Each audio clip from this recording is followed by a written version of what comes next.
नमस्कार। आकाशवाणी चंडीगढ़ से प्रादेशिक समाचारों के साथ मैं चंदन शर्मा।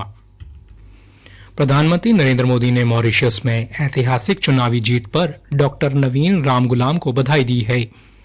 एक सोशल मीडिया पोस्ट में श्री मोदी ने कहा कि उन्होंने डॉक्टर रामगुलाम से बात की और मॉरिशस का नेतृत्व करने में उनकी सफलता की कामना की।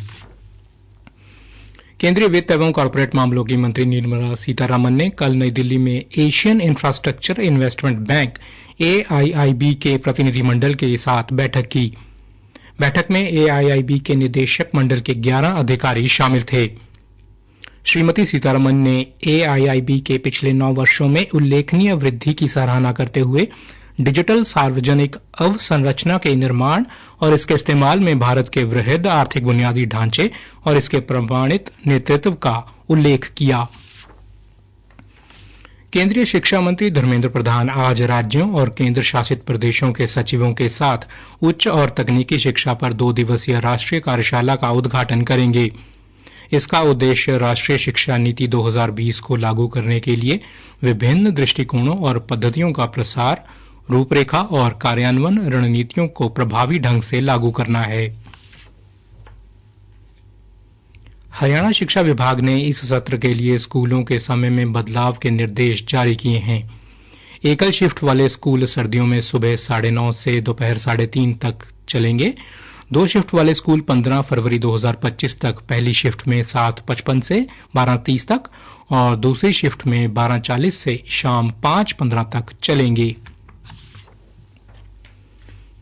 हरियाणा के कृषि मंत्री श्याम सिंह राणा ने राज्य में डाई अमोनियम फॉस्फेट DAP उर्वरक की उपलब्धता को लेकर उठाए गए सवालों पर स्पष्ट किया कि किसानों के लिए पर्याप्त मात्रा में DAP उपलब्ध है और इसकी आपूर्ति में कोई रुकावट नहीं है। विपक्षी दलों पर भ्रामक बयानबाजी का आरोप लगाते हुए राणा ने कहा कि सरकार किसानों को समय पर उर्वरक आपूर्ति और फसल खरीद में सहयोग देने के लिए प्रतिबद्ध है।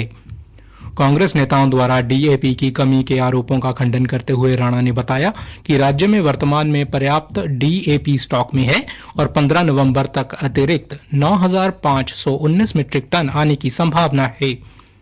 कृषि मंत्री ने इस संदर्भ में अधिकारियों के साथ बैठक भी की और सभी किसानों को DAP उपलब्ध कराने और राज्य में एक भी एकड़ भूमि को DAP की कमी के कारण अनबोया न रहने देने के निर्देश दिए। कृषि मंत्री ने बताया कि हरियाणा की मंडियों में धान और बाजरा खरीद की प्रक्रिया सुचारू रूप से चल रही है।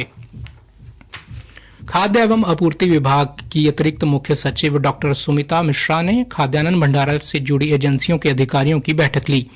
बैठक में CMR चावल के भंडारण की सुविधा पर चर्चा हुई, जिसमें FCI ने कहा कि हरियाणा सरकार ने करीब 16 लाख MT चावल के भंडारण के लिए जगह की जरूरत बताई है, जिसमें से 12,55,000 MT चावल के भंडारण के लिए भंडार गृहों में उपयुक्त जगह पाई गई।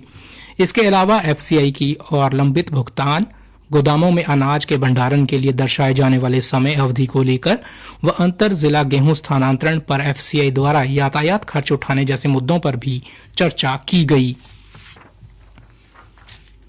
1 अक्टूबर से 10 नवंबर तक दशहरा, दिवाली और छठ पर्व के दौरान दक्षिण मध्य रेलवे मंडल से करीब 3 करोड़ लोगों ने यात्रा की है। रेल अधिकारियों ने बताया कि इस वर्ष पिछले वर्ष की इस अवधि की तुलना में करीब 8 लाख अतिरिक्त लोगों ने यात्रा की है। अंबाला जिला प्रशासन के निर्देश पर स्वास्थ्य विभाग द्वारा डेंगू की रोकथाम के लिए आवश्यक कदम उठाए जा रहे हैं। अंबाला छावनी के नागरिक अस्पताल में डेंगू के मरीजों के लिए अलग वार्ड बनाए गए हैं। यहां पर डेंगू के रोगी और डेंगू के संदिग्ध रोगियों का इलाज हो रहा है।